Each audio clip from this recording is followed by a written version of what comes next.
Hello, je suis Léna, passionnée de bien-être, mieux vivre et spiritualité. J'ai créé ce podcast pour faire connaître au plus grand nombre des méthodes alternatives pour aller mieux, que ce soit physiquement ou mentalement. Quels que soient vos problèmes, quelles que soient vos croyances, restons ouverts, restons curieux et testons. Bonjour à tous, voici aujourd'hui un super épisode sur le shadow work avec Isabelle Serre, auteure et conférencière. Travailler sur ses parts d'ombre est primordial pour évoluer en conscience, s'apporter plus de compassion, de paix et changer carrément sa vie. Mais souvent, on ne sait pas par où commencer ni comment faire. Bref, on est perdu. Mais ça tombe bien car dans cet épisode, Isabelle va vous donner plein d'informations et d'outils pour y remédier. Ici, elle nous explique les raisons qui l'ont poussée à écrire ce livre, elle est bien productive d'ailleurs, c'est impressionnant, comment se crée cette partie de nous si sombre, pourquoi c'est important de ne plus la rejeter, mais au contraire de l'accueillir, de la comprendre et de l'aimer. On fait le point sur les 5 blessures qui nous empêchent d'être nous-mêmes et des blocages dans notre vie qu'elles engendrent, on parle d'ombres figeantes, de dark passenger, vous verrez, vous allez sûrement vous y reconnaître, ou en tout cas reconnaître une partie de vous. Cette discussion était non seulement très intéressante, mais bien vivante et authentique. Ça a beau être un sujet lourd, triste, difficile, on a bien rigolé avec Isabelle et c'est finalement ça la vie. Être libre de parler de tout, y compris nos plus grandes souffrances, sur un ton parfois plus léger, ça fait du bien. Bonne écoute. Bonjour Isabelle. Bonjour. Je suis très contente de te recevoir dans mon podcast. This is exciting. Merci beaucoup d'être là avec nous aujourd'hui. Merci pour l'invitation. Tu viens de sortir un livre, Le Shadow Work, aux éditions Très Daniel. C'est quand même, j'ai l'impression qu'il y a énormément de livres que tu as pu sortir, t'es vraiment productive. Mais pour ce petit dernier, d'où te vient l'envie d'écrire à ce sujet en particulier? Est-ce que c'est lié à ton enfance, qui de ce que tu décris était assez traumatisante et compliquée? Et est-ce que toi, tu as expérimenté et travaillé sur tes parts d'ombre et tu voulais nous aider à en faire de même? Comment ça s'est passé? Dis-nous tout. Alors, le shadow work, c'est quelque chose qui est très important pour moi et ça a commencé avec la sortie de mon livre, Le pouvoir insoupçonné de tes blessures et tes blocages. En fait, je me suis rendu compte que la plupart des personnes qui rentraient dans la spiritualité avaient cet état de vulnérabilité, avaient cette douleur, avaient cette souffrance, mais ne souhaitaient pas du tout la regarder. Alors, moi, la première, hein, quand j'ai débuté au tout début, avaient l'impression que ça faisait d'elles des mauvaises personnes, que ça les bloquait dans leur propre bonheur, qu'elles étaient condamnées à vivre que des choses négatives. Et donc, elles cherchaient dans la spiritualité un outil, quelque chose de magique, de miraculeux pour vite, tout libérer, tout nettoyer. Et je me suis rendu compte qu'en fait, elles fuyaient leur partie sombre, qu'on fuyait, parce que je me mets dans le lot, hein, qu'on fuyait notre partie sombre, et que même si sur un court terme, avec l'effet placebo, le fait que notre cerveau est hyper fort pour nous auto-embrouiller, on se sentait soulagé et paix, amour et lumière, namasté, est-ce que tu veux un café? Ça dure vraiment pas longtemps, cet état-là, parce qu'on peut pas se fuir nous-mêmes. Donc, c'est pour ça que est venue l'idée du livre « Le pouvoir insoupçonné, tes blessures et tes blocages », que j'ai ensuite complété avec l'oracle du cri des âmes. Mais pour moi, ça allait pas encore plus loin. Et surtout, on me demandait encore plus d'être pratique en disant « Ok, Isa, mais comment on fait ?» Et moi, le but, c'était pas de rentrer dans le dogme et donc de dire lundi tu fais ça, mardi tu fais ça, si tu fais pas ça, tu as une malédiction sur cette génération. C'est de se dire ok, quand tu fuis ta partie sombre, tu as très peur de te poser des questions parce que tu as très peur des réponses. Parce que tu as peur que ces réponses fassent que tu es une mauvaise personne et blablabla. Moi, je crois pas aux mauvaises personnes. Je crois aux personnes qui souffrent, mais je crois pas aux mauvaises personnes. Je crois aux mauvais comportements, mais je crois pas aux mauvaises personnes. Amen to that. Et c'est pour ça que le shadow work est né, c'est-à-dire un cahier pratique où tu vas aller te poser des questions, où tu vas aller te regarder. Alors le but n'est pas de le faire avec de la culpabilité, mais avec de l'honnêteté et de la sincérité. Moi, je pars du principe qu'on est tous déglingués. Je connais personne.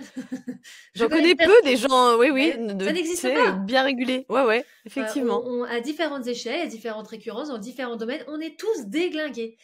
La perfection ne fait pas partie de ce monde. Donc, du moins, chez l'être humain, ça n'existe pas. Et le but, c'est toujours de faire du mieux qu'on peut. Et accepter que, on peut faire des choses incroyables, mais ouais, on peut faire de la merde. Et on en fera toujours. C'est-à-dire que travailler son shadow work, c'est davantage créer un équilibre intérieur et savoir s'écouter, mais ça, en aucun cas, te faire la promesse que tu feras plus jamais de la merde, parce que tu en referas. Et ça aussi, c'est typiquement de l'être humain. Et le but est de pouvoir se remettre en question, de pouvoir se dire, OK, pourquoi j'ai fait ça? Comment je peux faire mieux? Comment je peux réparer? Et avancer à son rythme, en fait. Et c'est ça qui est bien, c'est la prise de conscience que ton livre te permet d'avoir sur tes propres blessures, tes propres comportements, pourquoi tu réagis comme ça et comment tu peux peut-être changer aussi. Parce que quand tu as la prise de conscience, bah, il y a des fois, tu peux du coup évoluer 2% par 2%, c'est ce que je dis tout le temps, pas du tout au tout, mais ça peut te permettre de dire, ah oui, en fait, là, effectivement, je suis en train de prendre de vieux schémas habituels et en fait, non, ça me correspond pas et ça crée des tensions, ça crée des disputes. Comment je peux changer ça un petit peu? Qu'est-ce que je peux faire? Et je trouve que c'est une super belle voie, effectivement, pratique et c'est ça qui est bien, c'est qu'on a les clés dans ce bouquin. Et franchement, j'ai vraiment aimé. Parce qu'effectivement, je pense qu'il y a plein de gens qui connaissent pas trop shadow work. Et d'ailleurs, je vais te demander ensuite de le définir, hein, parce qu'il y en a, ils savent même pas vraiment ce que c'est. Mais du coup, ils sont perdus, ils savent pas par quoi commencer. Et puis, ça paraît une lourde tâche, parce que quand ça fait 30 ans que t'es dans le déni et dans, dans toutes tes couches profondes de merde, il faut y aller peu à peu, quoi. Alors, dis-nous, oui, c'est quoi le shadow work pour ceux qui ne savent pas? Le shadow work, c'est de l'anglais, si vous l'avez pas deviné. Shadow work. Ça veut dire le travail de l'ombre. Le shadow work, c'est aller regarder en face sa partie sombre pour dire, OK, qui es-tu? Quelle est ton influence dans ma vie? Et comment je peux créer un équilibre avec toi? Parce que, de nouveau, on est fait d'une nuance de gris. Alors, pas le film, hein, pour moi, c'est de la pure daube. J'ai détesté. J'ai même pas pu regarder. 10 minutes, j'ai tenu 10 minutes.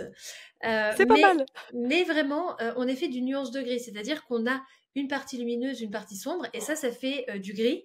Et c'est surtout également que cette nuance de gris, elle est toujours en mouvement.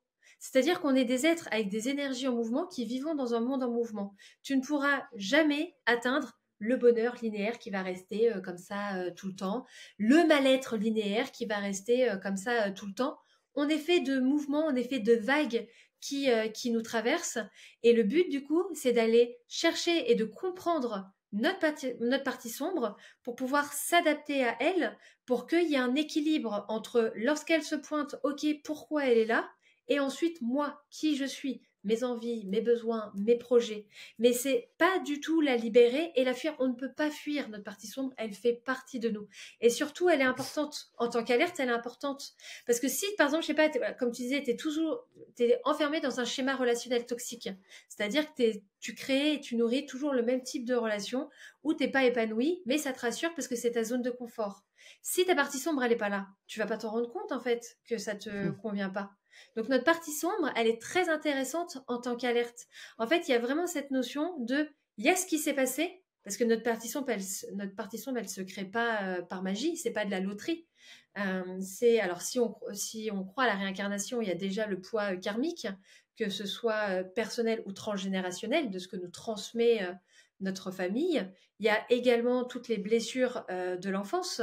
Il y a également toutes les injonctions de la société ou toute l'éducation qu'on a pu avoir qui ont pu créer des mécanismes de pensée ou de fonctionnement bloquants ou négatifs pour nous. Tout ça, en fait, c'est notre partie sombre.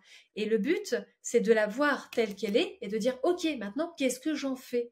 Donc, travailler, en fait, son shadow work, c'est se remettre au centre et surtout avoir conscience qu'il n'y a pas de fatalité. C'est-à-dire que même si tu as une énorme partie sombre, tu as aujourd'hui en tant qu'adulte les capacités, les compétences qui sont différentes en fonction de chaque personne, hein, en fonction également de chaque moment de la vie, mais tu as les capacités et les compétences pour agir pour et par toi-même. Et ce qui est très important aussi, c'est que travailler son shadow work, ça ne remplace pas une psychothérapie. C'est-à-dire, les deux vont très très bien ensemble. Les deux vont très très bien ensemble.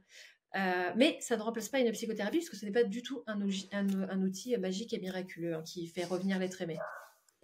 Ouais, non, je vois très bien ce que tu veux dire et notamment le fait de, tu sais, de fuir. Quand on fuit, bah non, ça reste avec nous, cette partie-là, elle est toujours avec nous et ça me rappelle quand tu quand tu pars à Bali ou je sais pas quoi faire ton stage spirituel parce que tu te dis ou recommencer carrément, partir 6 mois ou je ne sais quoi et tu te dis que ça va aller mieux après une rupture, après je sais pas, un trauma ou quoi que ce soit et en fin de compte non parce que parce que c'est toi qui t'es déplacé donc avec ta partie sombre. Donc en fait non, c'est juste une opportunité, c'est difficile mais c'est une opportunité effectivement d'évoluer et je pense que c'est C'est que j'ai important de fait, le hein. Je savoir. me suis tirée un mois toute Ah seule oui? en Thaïlande Ah en bah voilà, on n'est 2012. pas loin. Je me suis tirée parce qu'à cette époque-là, je travaillais dans la banque et ça se passait vraiment pas bien. J'étais pas à ma place.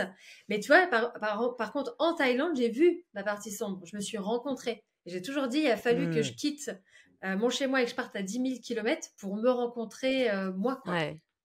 Moi, j'étais partie aux États-Unis juste 3 semaines et j'étais à ce moment-là, je souffrais d'anxiété généralisée, mais c'était horrible. J'avais des symptômes partout et cetera et c'était le pire voyage de ma vie et d'ailleurs après je me suis blessée, ça a duré 4 ans où j'ai fini handicapée. Bon bref, Ah mais merde! effectivement, ouais, non, c'était vraiment mais c'est pareil, c'était un parcours. C'était mon corps qui me mettait plein de signaux que je n'écoutais pas et j'étais dans le déni et au final, j'ai grandi de tout ça, mais c'est vrai que c'était dur et je me souviens cette anxiété, tu sais, j'étais en voyage, j'étais dans des magnifiques paysages et j'avais juste envie de crever tellement je me sentais mal et comme tu dis effectivement, des fois, peut-être qu'il faut partir pour se rendre compte de cette partie d'ombre qui, des fois, quand tu es dans ta routine, bah, tu la vois pas, en fait. Parce que t'es occupé à faire plein de choses dans ta petite routine, alors que quand tu vas ailleurs, bah, il y a peut-être le sentiment de solitude, le sentiment d'inconfort, de nouveauté qui fait que, du coup, ça va ressortir. Bah, puis on est vraiment très souvent, tu sais, on dit ouais, Jean-Michel il m'a embrouillé ou machin m'a embrouillé. On est notre principal embrouilleur. Que ce soit déjà notre cerveau par les biais cognitifs ou que ce soit nous, nos stratégies de communication et d'adaptation à nous-mêmes pour laisser cacher ce qu'on veut pas. Par exemple, une routine qui est hyper oppressante, hyper figée, où il y a énormément de choses à faire et en gros, quand tu as un moment de libre, bah, juste tu vas te coucher parce que c'est fatigué. Ça peut être de l'auto-embrouille parce qu'en fait, tu vas créer plein de choses à faire autour de toi pour surtout pas penser à toi, réfléchir, etc. Ah oui, oui, complètement, hein, nos petites habitudes, tu sais, où on se force, par exemple, je sais pas, même faire du sport, on se force à faire du sport alors qu'on n'en peut plus, qu'on en a marre, qu'il faut manger ça parce que c'est censé être sain alors qu'en fait tu n'aimes pas. Tous ces trucs-là aussi, ça montre effectivement une certaine, obligation interne que tu te mets et effectivement, on est nos propres bourreaux, hein, quelque part Exactement. avant de s'en libérer. Et alors pourquoi on finit souvent par laisser cette partie de nous dicter notre vie et guider nos choix? Ah, Parce que c'est ça une prend de la très bonne. place, hein? Parce que le fait d'être guidé par notre partie sombre, ça apporte beaucoup d'effets, de bénéfices secondaires. Un bénéfice secondaire, en fait, c'est un effet positif d'une situation négative. Et lorsque on est guidé ou qu'on reste dans cette énergie ou dans cette oppression intérieure, bah déjà d'une part, ça crée une zone de confort. Il faut savoir que nous, l'être humain, il est conditionné à avoir peur de ce qu'il connaît pas. Ça, c'est lié pareil à notre cerveau. Alors, si je dis pas de bêtises, c'est reptilien, mais je suis vraiment pas sûre. Mmh. J'ai un doute du moins. Mais en fait, on est conditionné par une partie de notre cerveau, et ça, c'est en lien avec nos ancêtres, mais limite à la préhistoire, qui, du coup, devaient tout le temps se méfier, ce qui pouvait être bouffé par les dinosaures, les machins, les trucs, enfin bref.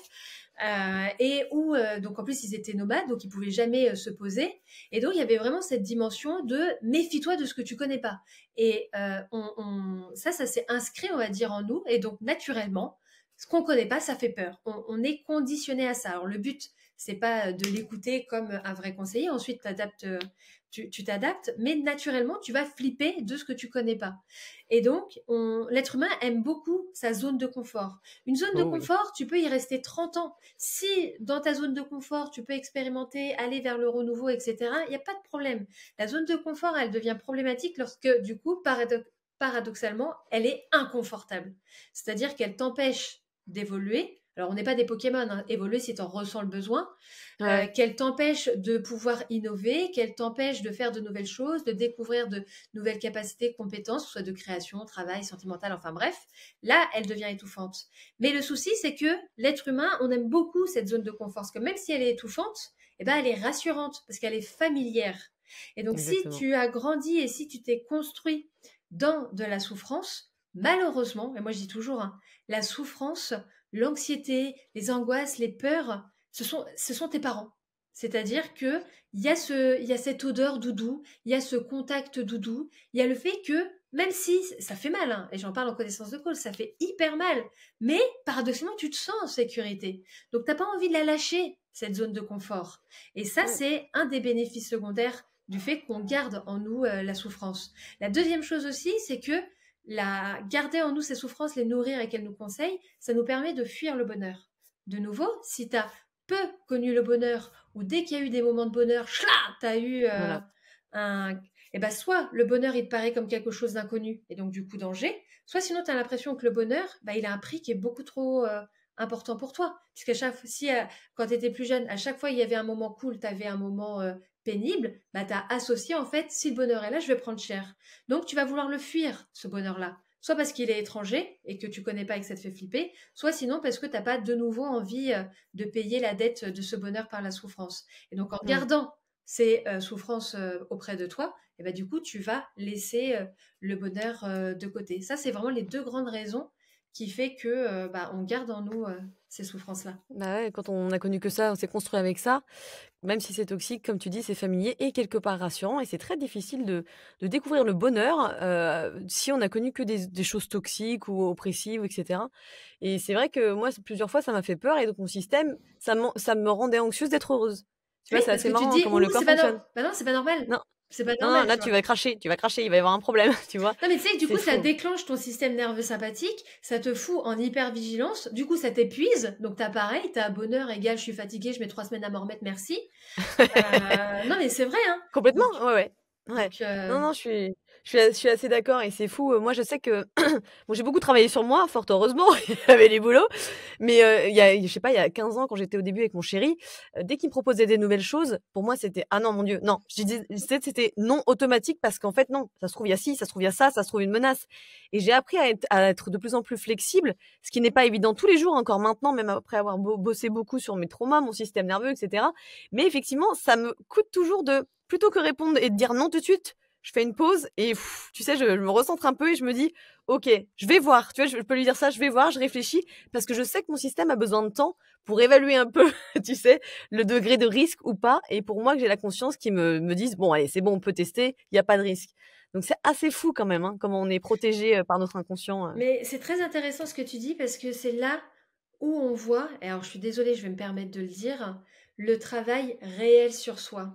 C'est-à-dire que il y a des moments dans la vie où lorsque tu as énormément chuté, tu vas apprendre à te relever, tu vas marcher, mais des fois tu boiteras.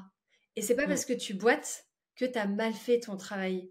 C'est accepter qu'il y a des situations qui te trigger, et tu as appris en fait de ton mieux à pouvoir t'y adapter, mais il se peut que lorsque tu sois face à ces situations, tu boites. C'est pas Mm. grave. Et c'est là où je me permets de dire que c'est un travail réel sur soi.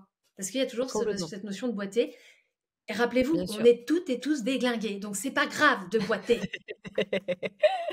Et en plus, comme je te disais, que moi qui suis enceinte, toutes mes couches de peur, elles ressortent comme si c'était pour faire un tri avant. Et du coup, bah, je me Et suis dit, les il y a hormones aussi, hein. ouais, et les hormones, non, bien sûr. Il y a la bonne dose Il faut. d'hormones. Wouh! On fire!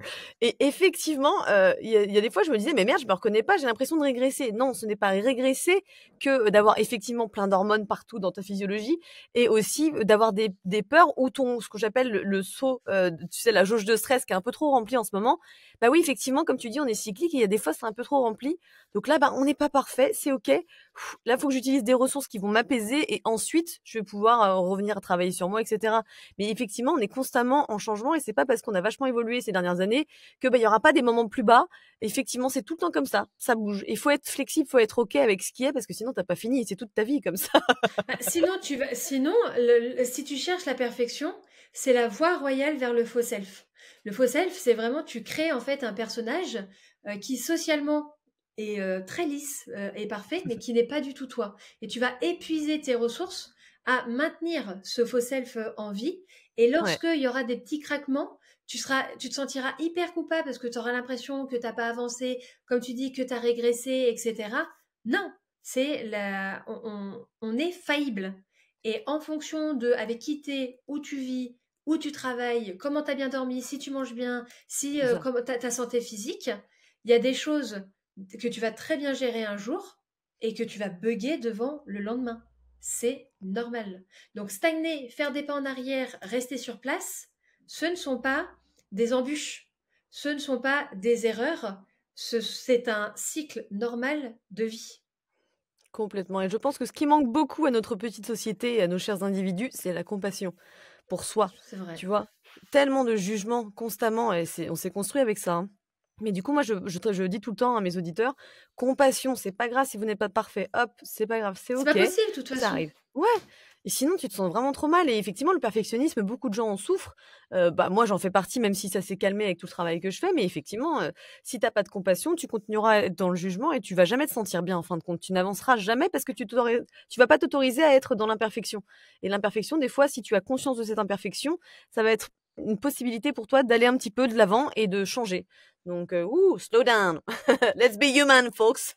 Faire du mieux qu'on peut. Ouais, Et nos ressources sont en mouvement, donc tes ressources d'aujourd'hui ne sont pas celles d'hier et ne seront pas celles de demain. On n'est pas des robots. Donc complètement. c'est hyper important. Moi, toi, je dis toujours aux personnes, prenez du recul et doutez par rapport à... Parce que aujourd'hui, que ce soit avec les réseaux sociaux, voilà, que ce soit... on est stimulé de partout, de conseils, de tips, de machins, de trucs. Et moi, je dis toujours, doutez. Doutez de moi en premier. Remettez en question ce que je dis également, mais de tout ce que vous entendez. Parce Mmh. que déjà, chaque personne est unique. Différente. Il y a pas, voilà, Et puis, pareil, il ne peut pas y avoir un chemin unique vers le bonheur ou la réussite, parce que le bonheur et la réussite, tu prends 10 personnes, tu auras 10 définitions différentes du bonheur et de la réussite. Mon bonheur Complètement. à moi, c'est pas le tien. Ma réussite à moi, c'est pas la tienne. J'ai pas raison et t'as pas tort. C'est juste la différence par rapport à ça. Donc, il est aussi hyper important de prendre son temps. Parce qu'on Ouais. est aussi énormément dans l'injonction à la performance. Avant, si on n'avait pas notre Rolex à 50 ans, on avait foiré notre vie. Maintenant, c'est si on n'a pas eu notre burn-out avant 50 ans qu'on a foiré notre vie. Il y a vraiment cette injonction à la performance, tu vois, un objectif, c'est fait pour être dépassé. Vas-y, moi je suis sur 18 projets en même temps, j'ai 18 gamins et je gère tout, même si je dors que 2 minutes par nuit, c'est pas grave, il faut le faire. Non, non, non, non, non. Courir si tu as envie, mais tu cours que si tu sais après quoi tu cours. Parce que très Mmh. souvent également, cette injonction à la performance, parce que stagner te donne aussi le fait que les pas en arrière, le fait de stagner soit normal, le fait que si tu as envie de courir, mais cours en fait. C'est toi qui décides de comment tu avances. Par contre, si tu cours, est-ce que tu t'es vraiment posé la question de après quoi tu cours?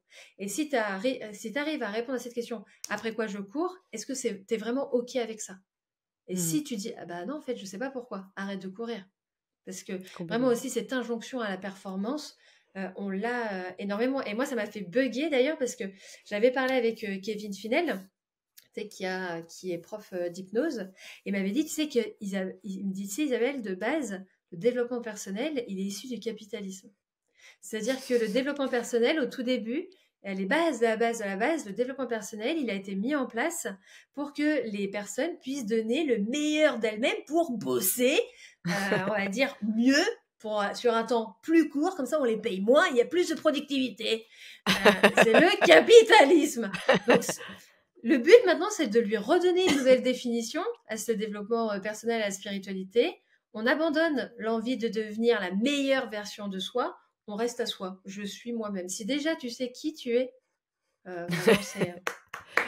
Ce qui est déjà un bon boulot parce qu'il y a tellement de gens qui jouent des rôles effectivement et qui ne savent pas qui ils sont réellement. Parce que comme tu disais, on a peur de voir ces parts d'ombre qui font partie de nous et c'est tout l'intérêt de justement cette interview. Mais effectivement, on est très dans le doux, doux, doux alors que moi je dis il faut être dans l'être. Le bi, bi, bi. Ouh, calm down parce que dans le bi, il se passe énormément de choses. Déjà, tu as plus de connexion avec ton intuition, des meilleurs choix, le mental il est calmé donc mais c'est vrai que tu sais, je travaille dans un milieu où il y a beaucoup de pression et là, c'était il y a 2 semaines, c'était, une nana qui me disait: «Ah bah, moi, j'en suis à mon deuxième burn-out». Comme si c'était devenu une habitude, j'ai envie de dire: «Mayday, non, c'est pas bien du tout». Tu vois? Je me dis et ça y est, c'est devenu ouais, bon, j'ai fait un burn-out, c'est pas grave. Bah non, en fait, si. Si, ton corps, il en pouvait plus. J'ai dit maintenant, Mmh. c'est si tu l'as pas fait avant 50 ans, c'est que tu t'es Ouais, pas assez donné, quoi. c'est ça ouais, exactement. Non, non, c'est assez triste, hein. C'est comme quand on te dit, «Ouais, je pars à 17h, tu pris ta demi-journée?» Tu sais, c'est la fameuse blague. Bah, c'est tellement triste et je me dis mais j'en parlais à mon chéri hier soir, je me dis: «Mais mon Dieu, on court après tellement de choses. C'est tellement fatigant, on est tellement à côté du moment présent». C'est heureusement qu'on en parle parce que sinon, mon Dieu. Et puis du coup, Bref, ça devient dur de revenir à cet instant présent parce que faire des pauses, des siestes, chiller Netflix, ça donne, tu vas avoir cette petite voix qui va dire oui, t'es une feignasse, oui, cette journée, elle a été gâchée, comment tu oses, t'as rien fait aujourd'hui, tu vois. De mmh, nouveau, on devient, ces petites voix, elles s'insèrent dans notre tête et on s'empêche en fait de prendre du temps. Moi, je me rappelle que quand Ouais, j'étais petite, je disais toujours à ma mère, mais attends, cette journée-là, elle est unique. Elle ne se reproduira plus jamais. ouais. C'est vrai, en fait, aujourd'hui, Bah ouais, on ouais, est ouais, le ouais. 31, bah, c'est la seule et unique fois qu'on va vivre le 31 janvier 2024, en fait.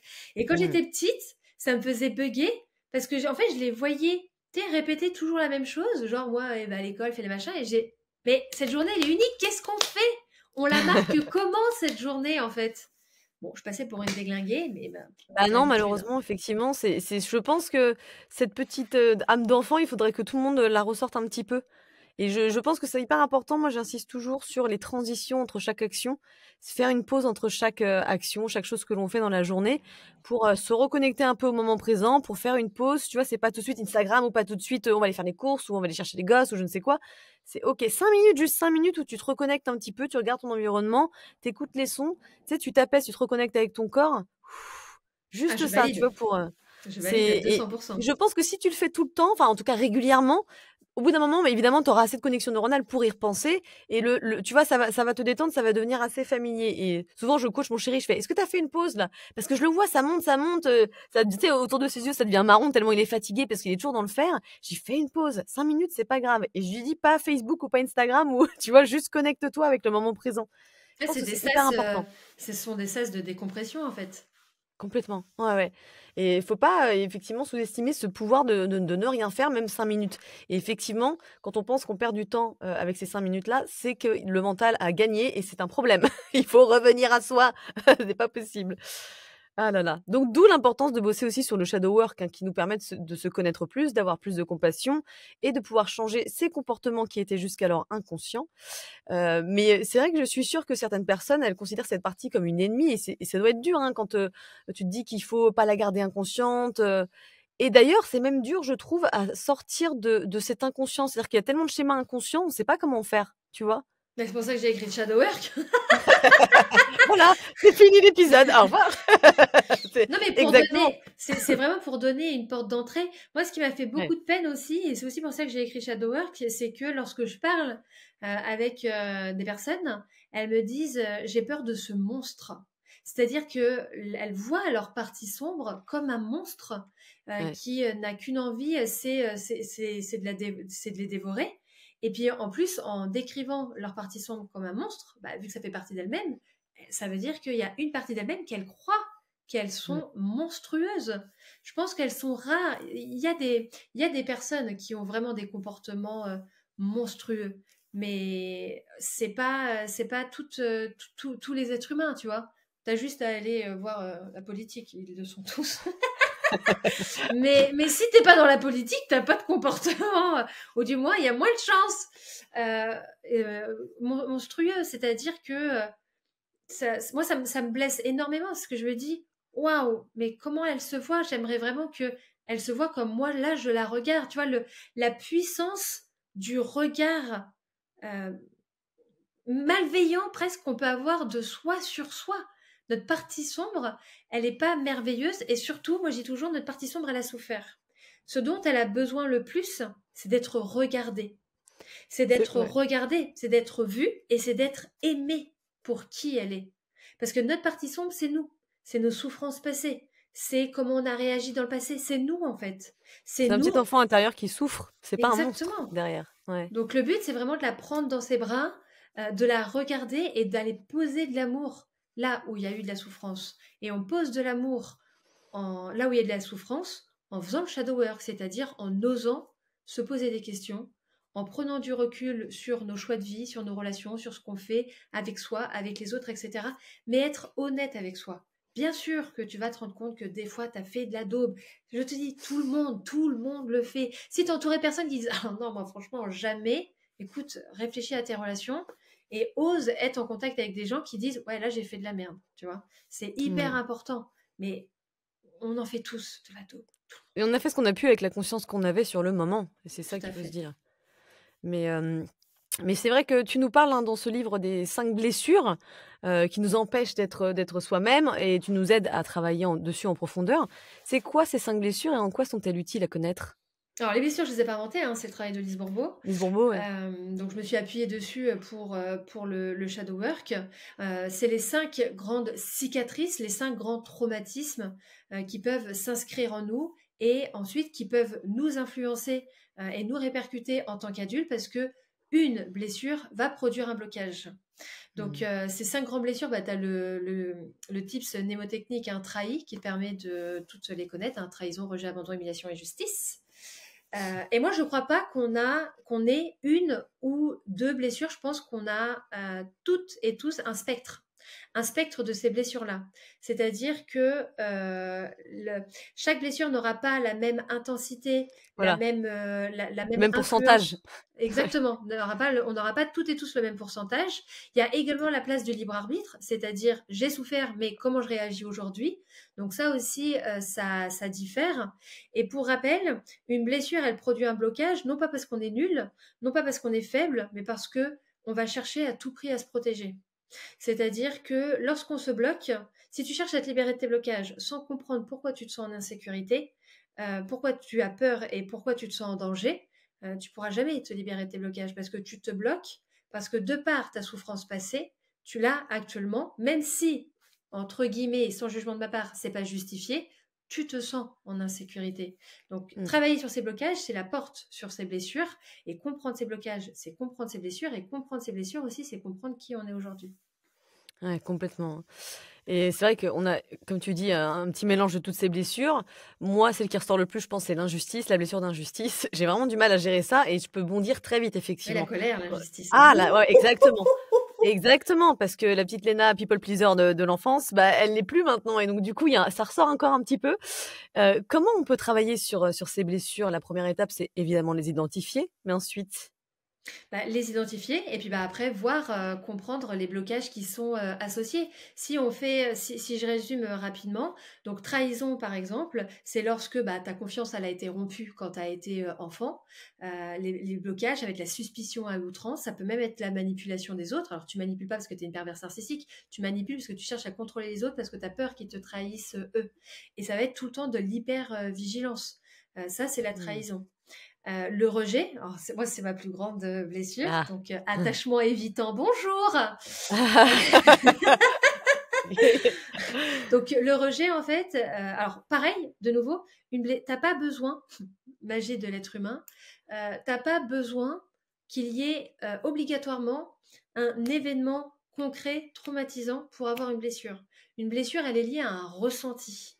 C'est-à-dire que deux personnes qui vivront la même expérience n'auront pas obligatoirement la même blessure, comme deux personnes qui ont deux chemins complètement différents peuvent avoir les mêmes blessures parce que c'est lié à un ressenti, une blessure. Ça, c'est une magie de l'être humain, c'est moche. Ça, je vous dis qu'on est tous déglingués.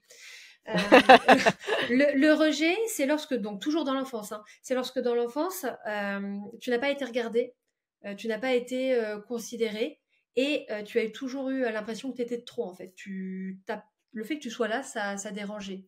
Et principal blocage de la blessure du rejet, c'est l'évitement à fond des autres, le refus des relations, le refus de partager qui on est, les carapaces, etc. Quoi. On a ensuite l'abandon. Donc l'abandon, c'est lorsque, enfant, tu as perdu quelque chose de très important pour toi alors que tu n'étais pas préparé et que cette perte a totalement brutalisé ton être intérieur, ton quotidien, etc.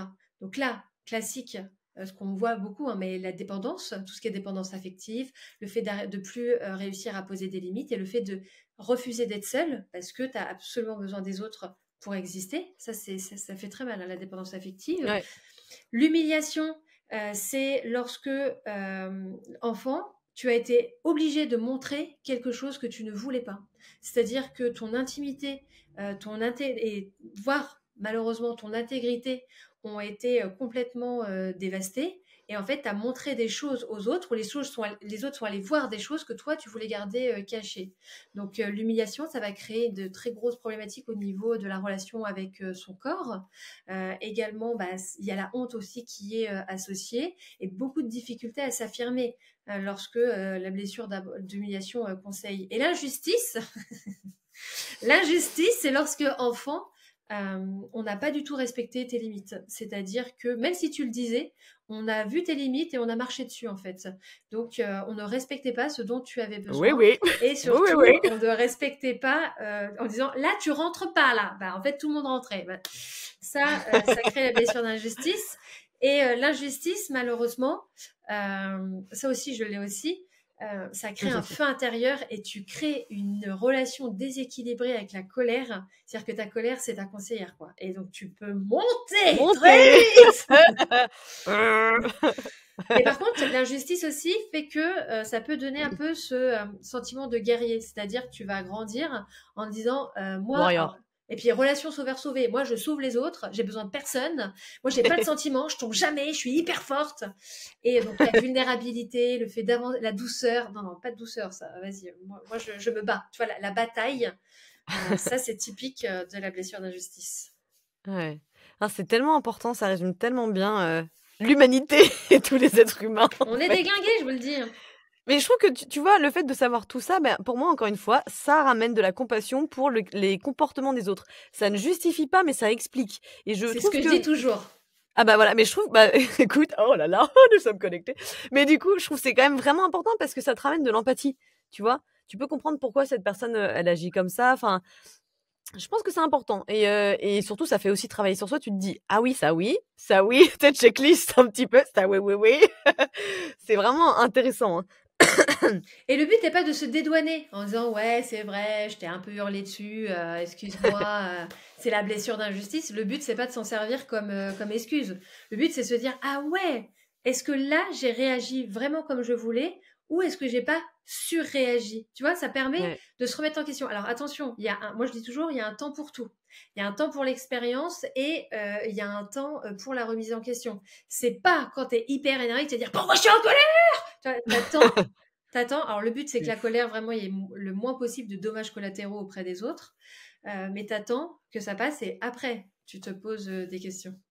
Mmh.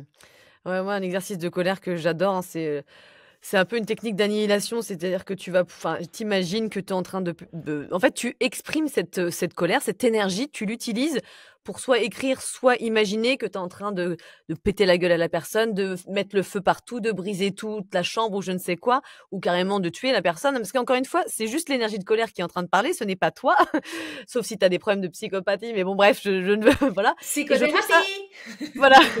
Et je trouve que mine de rien, enfin moi je sais que personnellement ça m'a beaucoup aidé à décharger cette colère. Après tu peux évidemment, si tu veux taper avec ton avant-bras, tu peux, tu sais, tourner une serviette comme si t'étranglais en te servant un petit peu de l'énergie comme un animal en Le osant, en faisant coussin du bruit, de, etc. le Le coussin de coussin, décharge enfin aussi. exactement. Bon après il faut que ça soit vraiment authentique parce que si tu te forces ça marchera pas du tout. Mais du coup je trouve que c'est un bon exercice qui te permet vraiment de faire monter cette colère et de l'utiliser pour ensuite qu'elle sorte un petit peu de ton système et que tu reviennes un peu plus calme et que là ton néocortex se réactive et que tu puisses dire bon ok on peut prendre une autre décision maintenant, on peut changer son comportement, tu vois. Écoute Mais pour ça Jean-Pierre, il j'ai faut peut-être l'exprimer. surréagi là, je suis désolée. Mais déjà c'est bien quand tu te remets en question et que tu commences à dire bon effectivement là je suis partie un peu trop loin, c'est déjà un premier pas. Il y a du boulot mais c'est un premier pas. Mais c'est vrai que donc tu parlais pas mal, hein, des blocages parce que tout ça, ça nous amène à avoir des blocages, bien entendu. Souvent, on se dit que tout va bien, mais on est en fait pas conscient qu'on a des blocages, qu'on s'empêche de vivre certaines choses, qu'on s'empêche, par exemple, de changer de routine, hein, c'est ce dont on a parlé tout à l'heure. Comment on peut s'en débloquer? Comment arriver à ne plus suivre ces blocages qui sont souvent inconscients, du coup? Eh ben, c'est aller les voir en face, les Ouais. comprendre et surtout comprendre comment ils nous protègent. En Ouais, donc fait, oui. pour se détacher d'un blocage, tu as besoin de comprendre son bénéfice secondaire, c'est-à-dire comment il te protège. Je sais pas moi, tu te lèves tous les jours à 6 heures du mat, c'est beaucoup trop tôt parce que je sais pas, tu commences à 10 heures, mais c'est plus fort que toi, faut que tu te lèves à 6 heures et tu te réveilles pas bien, etc. Et genre pendant 4 heures, tu vas être hyper stressé, angoissé. Bah, tant que tu comprends pas que le fait d'être stressé, angoissé, c'est un bénéfice secondaire, c'est-à-dire que ça te protège de la détente, du calme, du fait de profiter de l'instant présent, parce que tu as l'impression que tu ne le mérites pas, parce que peut-être que quand tu étais enfant, c'était une routine qui était hyper stricte, ou qu'on t'a dit que le bonheur appartenait aux gens qui se levaient tôt, ou c'est la réussite, je crois. Ou que, tu vois, tant que tu comprends pas comment ça te protège et comment, en fait, ça s'est inséminé, on va dire, en toi, tu pourras jamais te détacher. Et quand tu dis, ah ouais, mais en fait, là, je m'empêche de pas être bien, bah vas-y, demain, j'essaye de me lever à 6h10. Toi, on te dit pas, vas-y, demain, tu te lèves à 8 heures. Non, il n'y a jamais de petits pas et de petites actions. Et moi, je dis toujours aussi, lorsque tu mets en place un plan d'action pour pouvoir, on va dire, te détacher de ta partie sombre, ou du moins de créer une nouvelle relation avec ta partie sombre, liste tous tes objectifs ou toutes tes actions. Tu les listes et ensuite, tu vas les numéroter en fonction de l'action de l'objectif qui te fait le sortir le moins de ta zone de confort à celui qui te fait sortir le plus de ta zone de confort. Et tu ne te concentres que sur une action ou un objectif à la fois.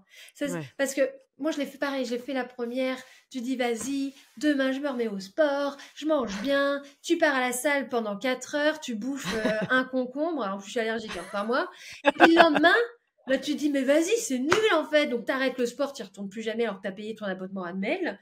Tu vas directement chez le McDo et tu prends 3 menus. En fait, moi, je ne crois pas aux changements radicaux. Ça fait peur. Et puis, ça demande. En fait, tu mobilises tellement d'énergie pour tout réaliser que le lendemain, tu n'en as plus. C'est pas une course. Slowly. Voilà, doucement. Ouais. Tu vas tout doux, tout doux, tout doux, tout doux, tout doux. Et c'est en comprenant comment ça te protège que tu t'en défais. C'est la clé. Pour moi, c'est la clé. Complètement. D'accord, complètement d'accord. Et tu parles aussi... voilà. Tu parles aussi des ombres figeantes. Kesako, pour ceux qui ne savent pas. Je trouvais ça assez intéressant. Ah, c'est lorsque les ombres figeantes, parce que j'ai vu que c'était Shadow Work, j'ai aimé tout ce qui est ombre, etc. Bah, c'est par rapport à tout ce qui est blocage au niveau de nos capacités, de notre façon de fonctionner ou de penser. Donc là, on va être dans tout ce qui est croyances limitantes, c'est tout ce qui est les ombres figeantes, c'est les croyances limitantes, c'est le mental. Et pour rappel, le mental, pareil, il n'est pas contre nous. Notre mental, c'est pas un monstre. Notre mental, c'est Piper dans Charmed. Ceux qui ont la rêve, vous êtes les meilleurs. Il fige les choses, mais il fige pas les choses parce qu'il est nul et que c'est notre pire ennemi. Il fige les choses pour nous garder en sécurité parce qu'il y a un mouvement quelque part là, soit à l'intérieur de nous, soit à l'extérieur, qui c'est un peu inconnu. Donc il y a une partie de nous qui dit oula, ça me fait peur. Donc de nouveau, le but c'est de créer un équilibre en se disant ah tiens, en ce moment mon mental il est vachement fort. Alors tu sais que c'est ton mental qui parle quand tu commences ou quand tu continues ou quand tu recommences à dire il faut, je dois, c'est impossible, oui mais, le fameux oui mais, genre j'ai entendu mais je rejette. Si tu te mets à parler ou à penser comme ça, c'est que ton mental il est dans la place là. Là il est dans la place, il est au milieu de la piste et il est en train de figer les choses. Donc le but est de se dire ah ouais là mon mental il est fort là actuellement. Qu'est-ce qui se passe? Ou qu'est-ce qui s'est passé? Est-ce qu'il y a eu un événement qui fait que je me suis sentie en danger? Est-ce que ce danger, il était justifié? Qu'est-ce que je peux faire maintenant pour m'y adapter? Parce que tu auras toujours des moments où le mental sera là. Et bien ça, c'est les ondes figeantes, en fait. Ouais, très intéressant. Tu parles d'ailleurs de dualité et du Dark Passenger, qui sont des traits que j'ai beaucoup. Parce que le Dark Passenger, comme tu l'expliques dans ton livre, c'est le messager de tes plus grandes souffrances et de tes plus grandes peurs. Donc quand tu es là, tout ton être est en alerte, tu n'as l'impression d'être entouré que par des choses négatives, les pensées deviennent froides et pessimistes. Moi, je vois ça comme la goutte d'eau qui fait déborder le vase, ce qui m'arrive de temps à autre, je dois le dire, moins qu'avant, même si la grossesse remue pas mal, et c'est vraiment ça, quoi. Soit je suis vraiment optimiste, tu sais, je suis fluide, paisible, en confiance, alignée avec mes valeurs authentiques, soit la gougoute, elle fait déborder le vase, et le Dark Passenger est là. Je vois tout à travers mon filtre, en fait, c'est un filtre de lunettes noires, bien noir. Alors quand ça m'arrive, tu sais, moi je prends du recul, je me rappelle que je suis en train justement de fonctionner avec ce filtre, je me connecte à mes sensations corporelles, plutôt que de nourrir mes ruminations dans mon mental et de me sentir encore plus mal, je m'apporte de l'amour, mais toi, qu'est-ce que tu conseillerais de faire quand ça nous arrive ? Alors, moi, par exemple, j'appelle Virginie. Virginie, sa meilleure amie, elle travaille avec moi. Ouais. Dark Passenger, c'est dédicace. Alors, moi, j'adore les séries, vous allez comprendre, parce que c'est dédicace à Dexter. Avec son Michael C. Hall, ça fait longtemps, tiens. Avec son Dark Passenger. C'est dédicace à ça. Alors, ce que tu fais, c'est super. Sinon, moi, ce que je fais, c'est que j'appelle Virginie et je lui dis, bon, bah voilà, là, actuellement, mon Dark Passenger, il me dit ça et ça. Du coup, elle rigole. Et puis, on déconstruit tout. Mais des fois, ça prend 3 minutes. En disant, mais non, Isabelle, regarde. Tac, tac, tac, tac, tac. Elle déconstruit. Et le fait que ce soit déconstruit, bah oui, c'est vrai, t'as raison, c'est débile, vas-y, hop, on y va. Donc, ressentir, se reconcentrer sur le corps, donc aller marcher, aller courir, aller simplement dans son jardin ou dans la forêt ou à la mer et bien concentrer toute son attention sur ce que tu vois, ce qui te fait du bien, c'est super. Après, tu peux faire aussi de la respiration, tu vois, bien respirer. Ou sinon, avoir une personne de confiance, parce que rappelez-vous, même si le bonheur est une construction personnelle, parce que pour moi, le bonheur, il ne dépend pas de l'extérieur, tu viens le chercher à l'intérieur, tu Exactement. l'amplifies et tu le partages ensuite avec l'extérieur. On est des êtres interactionnels, c'est-à-dire que l'être humain n'est pas fait pour vivre seul. Pour Mm. vraiment être épanoui, on a besoin d'avoir au moins une personne avec qui qu'on peut toucher, avec son consentement, et avec qui on a des interactions. On est fait comme ça. L'être humain, il peut pas vivre seul. Il a besoin de partager avec ses compères. Donc, avoir une personne de confiance à qui tu peux appeler, où tu dis, voilà, voici ce que dit mon Dark Passenger. Vous marrez, parce que des fois, il dit des dingueries, hein. Genre, Ouais. oui, t'es la plus grosse merde de la Terre, t'y arriveras jamais, machine, de toute façon, elle est gentille avec toi, là, mais en fait, elle t'aime pas. Franchement, il est vraiment pas good vibe, Ah quoi. non, non, non, ouais, c'est clair. Tu reconnais le coco, hein, c'est le même discours. Putain, ça, voilà, moi je sais que mes pensées sont pas pareilles quand il est là. Il y a une forme de voix, voilà, froide, glaçante. Ah, il est revenu lui. Et voilà, moi j'appelle Virginie, je lui dis, et des fois je lui dis des dingueries, mais elle rigole. Et en fait, elle a l'autorisation de rigoler, parce que le but c'est de me faire revenir, on va dire, et de Ouais. dédramatiser le truc en disant, mais pas du tout en fait. Et je vous dis, t'as pas besoin que ça dure 2-3 heures, des fois en 3 minutes. Genre, mais bref, non, non, en fait, non. Allez, c'est bon, c'est parti, on y va. Ouais, ouais, complètement. C'est marrant, moi je l'appelle Bob, mon Dark Passenger. Et je le Donnez-lui vois un très petit bien nom, parce hein. que. Ouais, voilà, exactement. Tu peux lui donner le nom que tu veux, c'est ce que je dis. Mais effectivement, tu reconnais ses pensées, c'est pas du tout aligné, c'est toujours stressant, c'est toujours moins que, ou il faut plus. Ça n'est jamais satisfait de toute façon et ça te Exactement. descend et ça se juge. Mais ouais, c'est bien, c'est cool d'avoir Virginie. Que Virginie. Je l'embrasse. Et je lui en dis des dingueries. Hem, qui dit shadow work dit forcément travail émotionnel. On a certes des émotions positives, mais évidemment également des émotions négatives. Malheureusement, parfois, elles nous dominent. On se sent submergé par elles. Comment faire pour faire la paix avec elles, les considérer comme une réelle aide pour notre shadow work et travailler efficacement avec elles sans être envahi par elles comme c'était le cas auparavant? Bah, de nouveau, c'est toujours comprendre comment nos réactions émotionnelles déséquilibrées face aux émotions négatives, elles nous protègent. Parce qu'on a besoin des émotions positives comme des émotions négatives. Alors des fois, on me dit, Isabelle, moi je dirais pas négatif, je dirais désagréable. Moi, je vous invite davantage à vous réconcilier avec ce mot-là, négatif. Parce que Mmh. déjà, je crois que c'est les électrons qui sont négatifs dans nos Ouais, cellules, ouais, là, attends. autour, ça remonte à... Moi, j'étais littéraire, j'ai pas fait le bac Ah, S comme toi, donc je ne sais pas trop. j'ai fait bac S, j'ai eu 5 en maths et 16 en philo, hein. Je pense que j'aurais pu prendre. Je serais Ah mieux oui! épanouie dans ta voix que la mienne, hein. J'ai fait ça pour faire plaisir à papa et qu'à l'époque, ça ouvrait toutes les portes. Ah bah oui, bac Bref. S, oui, c'était ça la réputation. Mais 5 en maths, quoi. Ah Et, ouais. euh, et on a du négatif, on a du négatif en nous. Donc, au lieu d'aller Mmh. chercher, pour moi, hein, au lieu d'aller chercher un petit mot qui pourrait remplacer, non, réconcilie-toi avec ce mot négatif. C'est pas grave, négatif, en fait. Donc, et on a besoin des émotions positives et des émotions négatives. Pour donner une image, moi, je donne toujours l'image des pédales d'une voiture. Une Ouais. émotion positive, c'est l'accélérateur. C'est-à-dire que, alors de nouveau, hein, une émotion, c'est un moteur. C'est-à-dire, une émotion, c'est ça. Et après, toi, tu vas réagir à ça. Et quand tu réagis, c'est ce qu'on appelle une réaction émotionnelle. Donc très souvent, on dit que nos émotions nous font mal, mais en fait, ce sont nos réactions émotionnelles qui nous font mal. Parce qu'une émotion, c'est Mmh. juste ça. C'est Comment neutre, tu, enfin, ouais, c'est comment ni tu, positif ni négatif. voilà, comment tu vas C'est réagir à juste ça en fait? ouais. Et donc quand c'est une émotion positive, donc elle nous fait ça et elle nous invite vraiment à profiter de l'instant, à regarder droit devant et à continuer ce qu'on fait. Une émotion négative, c'est la pédale de frein. En fait, elle nous invite à faire une pause et à comprendre ce qui se passe actuellement, à nous poser des questions, à nous remettre en question. Et la pédale d'embrayage, c'est notre libre arbitre. Donc, tout le travail du shadow work autour des émotions négatives, c'est de leur redonner un nouveau visage. Par exemple, la colère. La colère, donc toute émotion négative est positive quand elle est équilibrée. C'est-à-dire quand tu l'écoutes en tant qu'alerte. Si tu écoutes, par exemple, la colère comme une conseillère, tu as l'impression que tu es entouré que de personnes toxiques que tu dois massacrer. Voilà, alors ça c'est le conseil de la colère.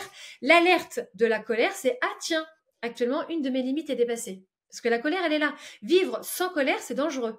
Parce que Mmh. tu ne sauras jamais que tes limites sont dépassées, donc tu deviens un paillasson. Parce que tu as besoin de limites.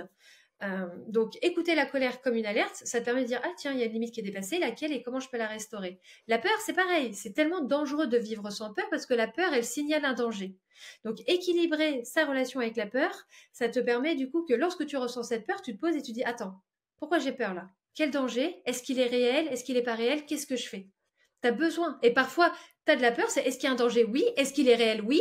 Qu'est-ce que je fais? Je me casse. Et ça te permet en fait de survivre. Donc Confirmer ouais. On a besoin de la peur.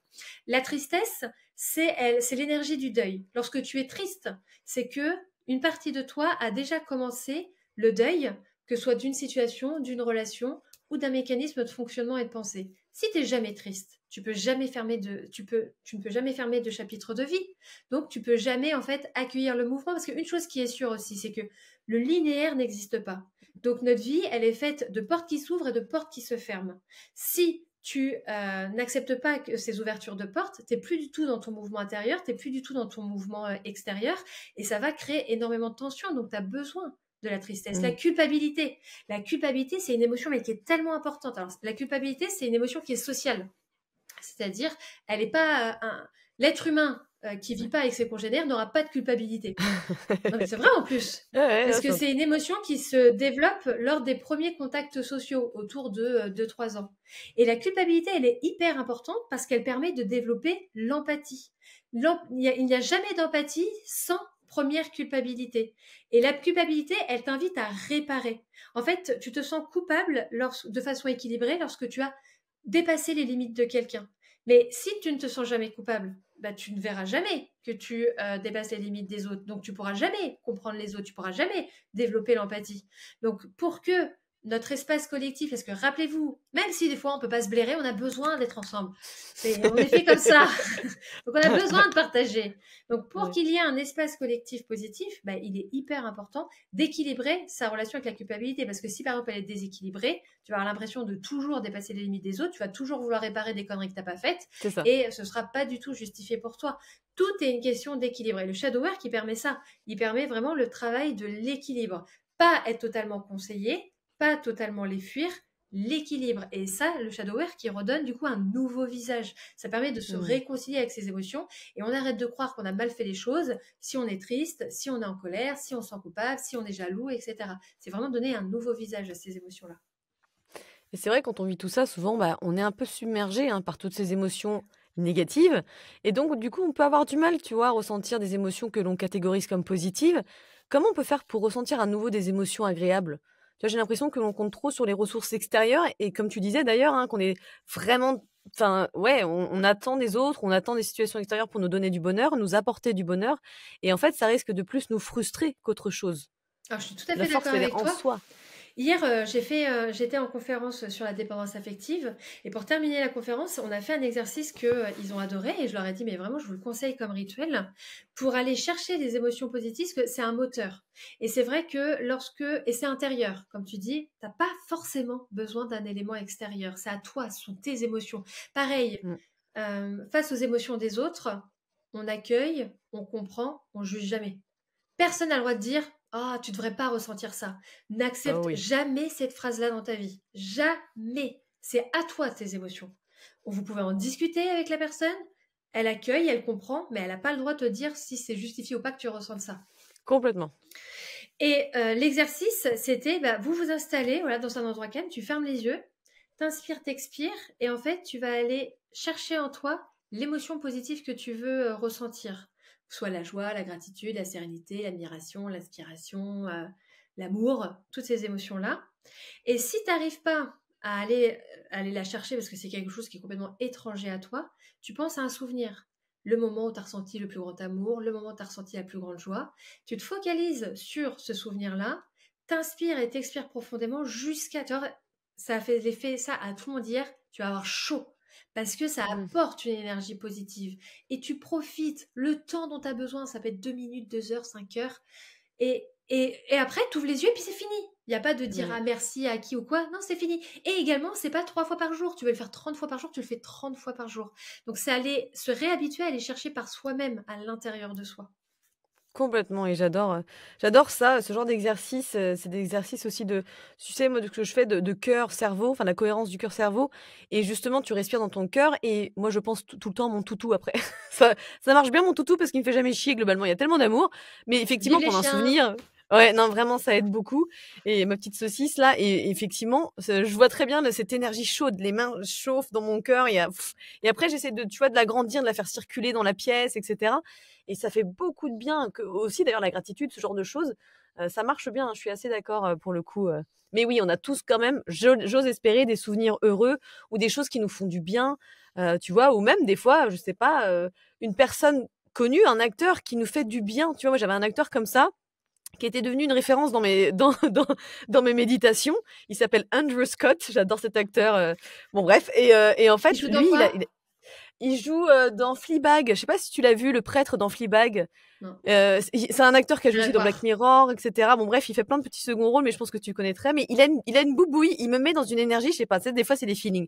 Et du coup, je le prends comme base de méditation et ça me permet d'agrandir une sorte d'amour. C'est un peu comme ouais, une référence, tu vois. Et il me fait du bien sans le connaître, tu vois. Donc si t'as pas ces personnes-là proches autour de toi, qui sont parfaites parce que tu les connais pas, en fait, moi je connais pas cet acteur. Mais du coup, ça m'aide vraiment parce que c'est ce qu'on appelle un expander. C'est quelqu'un qui une sorte de référence émotionnelle positive qui me fait du bien. Donc du coup, je pense à lui, tu sais. Et voilà, donc je médite et ça me fait cette augmentation là de mon champ électromagnétique, etc. Je trouve que c'est vraiment bien. Ah, Voilà les petits tips. non, j'adore le conseil. Bah oui, bah, c'est les principes des relations parasociales. C'est le côté Parasocial, tu dis? oui, les relations parasociales, en fait, c'est les relations qu'ont, moi, par exemple, par rapport à mon compte Instagram, etc., les abonnés au compte, parce que j'aime pas dire mes abonnés, les abonnés au compte, ils ont une relation parasociale avec moi. En fait, une relation parasociale, Oui, c'est une relation où il y a une personne qui se montre et l'autre, du coup, qui s'y investit, qui connaît la personne qui se montre, mais la personne ouais, qui se montre ne connaît pas ouais, l'autre personne. ouais. Ouais, c'est ça, hein, c'est important, c'est vrai. C'est trop mignon. Bref. Une technique. Il nous reste plus que quelques questions, hein. On en arrive à la fin, je te rassure, il n'y en a plus que 3. Il y a une technique, hein, que tu avais décrite dans un précédent livre qui peut être ici assez utile. L'acronyme est simple, hein, pour s'en souvenir. Si tu parles de ta propre méthode, P pour pourquoi, R pour responsabilité, quelle est ta part de responsabilité, O pour objection, comment nuancer, P pour pédagogie, afin que tu y comprennes les enseignements, R pour résolution, quelles actions mettre en place, et pour oui maintenant à toi de... Ah non, et E, pardon, ou et oui maintenant à toi de vivre, autant pour moi. Voilà, petit à brouiller. Et je trouve ça vraiment sympa ce truc-là. J'aime bien les petits acronymes. Bah ça, c'est Le pouvoir insoupçonné de tes blessures et tes blocages que j'ai écrit, c'est sorti l'année dernière, si j'ai pas de bêtises. Parce que moi et le temps, et le shadow work est né de ça. Comme je t'ai dit, en fait, les gens ont vraiment voulu demander plus de pratique. Et moi, surtout maintenant, mon travail aujourd'hui, c'est que les personnes, elles se réconcilient avec leur dialogue intérieur et qu'elles se réconcilient en fait avec le fait de se poser des questions et qu'elles se réconcilient aussi avec le fait d'accepter leurs propres réponses. Parce qu'aujourd'hui, de nouveau, avec nos rythmes de vie, les injonctions à la performance, la charge mentale surtout, parce que tu vas le découvrir ça, surtout les femmes lorsqu'elles ont des enfants, tu te prends Je suis une déjà tellement charge épuisée là mentale. maintenant que... Bah, tu sais, moi je suis maman solo depuis 7 ans, Ouais, donc charge mentale parentale, je connais, surtout avec un enfant avec des besoins spécifiques, je connais. respect. Donc, on peut être dans, en fait, on va être dans l'économie cognitive, c'est-à-dire que on va être dans tout ce qui est catégorisation, jugement, simplification, parce qu'en fait, on n'a pas le temps. Tu vois, on n'a pas le temps de se poser des questions, de se dire attends, mais une situation qui est comme ça, elle peut être différente en fonction de si je suis là, là, là, là, là, là ou là. Donc ça, en fait, ça peut nous faire passer à côté de réflexions intéressantes, mais surtout, ça peut être brutalisante aussi pour les autres, parce que nous, on peut se prendre le jugement ou de la catégorisation de personnes qui sont toujours dans l'économie cognitive. Donc le but, c'est de se réconcilier avec son dialogue intérieur et de pouvoir vraiment se prendre conscience que même si on est notre propre embrouilleur, on est aussi notre principal guide. Et très souvent, on cherche l'information, le truc tout le temps à l'extérieur, tout le temps, mais on ne s'écoute pas. Et Hmm. on peut être notre propre conseiller et notre plus grand conseiller et conseillère. Donc c'est pour ça en fait que j'avais écrit donc ma propre méthode et cet acronyme PROP. Alors PROP, c'était une petite dédicace quand on cherche toujours à se libérer, on veut être propre pour pouvoir être digne d'amour, de bonheur, etc. Ça ne s'achète pas le bonheur ne s'achète pas, il se ressent et il se cultive à l'intérieur. Et donc, voilà, c'est ces 5 grandes questions pour pouvoir se découvrir, se comprendre et se connaître. Ouais, complètement. Complètement.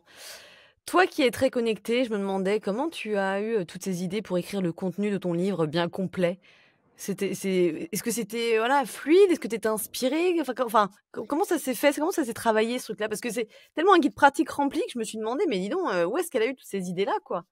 Alors moi, je suis une machine. Oui, j'ai cru comprendre quand tu vois tous tes livres. En fait, quand je fonctionne par des lubies. Et quand j'ai une lubie, je la lâche pas. Et là, on m'en avait déjà beaucoup parlé. Et il y avait une attente par rapport à ça. Et surtout, l'idée, elle était là. Donc après, j'ai envie de dire classique. Je travaille le menu, je travaille les différentes parties. Et après, on y va. Moi, je travaille beaucoup le soir et la nuit. C'est là où j'écris le mieux. Maman solo. Donc, c'est le seul moment où je suis tranquille. Tu dors quand même un peu ou...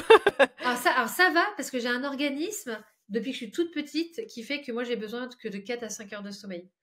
Ah putain, la chanceuse, ça c'est bien. J'avais un CPE comme ça au collège qui dormait 4 heures par nuit, il était en pleine forme. Je dis, mais c'est génial, tu gagnes tellement de temps. Et si je dors trop, genre 7 ou 8 heures, je vais avoir les mêmes effets qu'une nuit blanche. C'est-à-dire, genre très mal à la tête, je vais être ronchon, je vais avoir les idées embrouillées. C'est 4 à 5 heures. Mais tu dors bien, je pense, à peu près. Alors, par contre, je suis irréveillable. C'est ça. C'est-à-dire que j'ai mes 2 téléphones hors ligne, rassurez-vous. J'en ai 2 près de moi, en mode maximum, les alarmes là. Et il y a 5, non mais je te jure que c'est vrai, et il y a 5 alarmes. Je me réveille au bout de la 5e. Quand c'est pas mon fils qui va dire maman, t'es réveille, parce que par contre, je dors très profondément. Ah, c'est fou. Rien ne me réveille. Moi, je dors comme un chien. Donc... non, mais par contre, tu vois, c'est pour ça que je fais très attention avec qui je dors, parce que je suis dans un état de vulnérabilité totale. Oui, c'est clair. Ouais, je comprends. Pardon, je t'ai interrompu pour ce petit dodo, mais ça m'intriguait. La nuit de 3 heures, 7 heures. Donc j'écris la nuit, et puis après, voilà, c'est fluide, je sais ce que je veux dire, parce que surtout pour le Shadowware, parce que j'en avais déjà beaucoup expliqué avec le livre, je l'ai également expliqué avec l'oracle. Là, c'est la mise en pratique, donc vas-y, on y va en fait. Et puis moi, j'adore poser des questions aux gens. Donc dans le guide du Lacworker, dans le Shadowwork, tu as les questions d'introspection, tu as les exercices. Donc, les questions, elles sont naturelles parce que limite, c'est toujours des questions que je pose tout le temps. Moi, maintenant, aujourd'hui, je suis toujours en train de poser des questions aux gens. Non, vraiment un super bouquin. Je le montre. D'ailleurs, j'ai des petits post-it de 18 tout. Ah, je vais dire, c'est du PQ. Des faux chiottes. Tu sais, la professionnelle qui monte son truc avec son PQ. J'adore, moi je valide. Ah en tout cas, il a été utilisé. Franchement, j'ai vraiment, sincèrement, bien aimé. Je trouve que c'est super, même pour les gens qui s'y connaissent pas trop. Je pense que vraiment ça vaut le coup parce que tout est expliqué, tout est simple d'accès. Après, il y a du boulot, faut rentrer dedans, c'est-à-dire faut oser mettre les mains dans la merde, comme on dit. Mais c'est vraiment, je vous le conseille, aux éditions Très Daniel. Attends, je vais cacher le petit truc. Mais non, montre-le, c'est la vraie vie. Ah là là, merci beaucoup Isabelle, c'était super de te recevoir et de parler de ce truc-là. Et puis avec plaisir pour ton prochain dans 6 mois. Non, je rigole, parce qu'en fait on écrit tout le temps. Rigole pas, prochain dans 6 mois. Voilà, c'est une usine. Je sais pas que je procrastine, c'est que j'ai du mal à aboutir. Moi, c'est un autre trauma, tu vois. Donc du coup, on verra parce que moi je suis un peu je vais un peu partout, tu vois. Et voilà, mais en tout cas, ça m'impressionne. Donc bravo pour ce petit bouquin et merci beaucoup Isabelle. Merci pour tout, merci à toi, c'était super agréable, merci vraiment.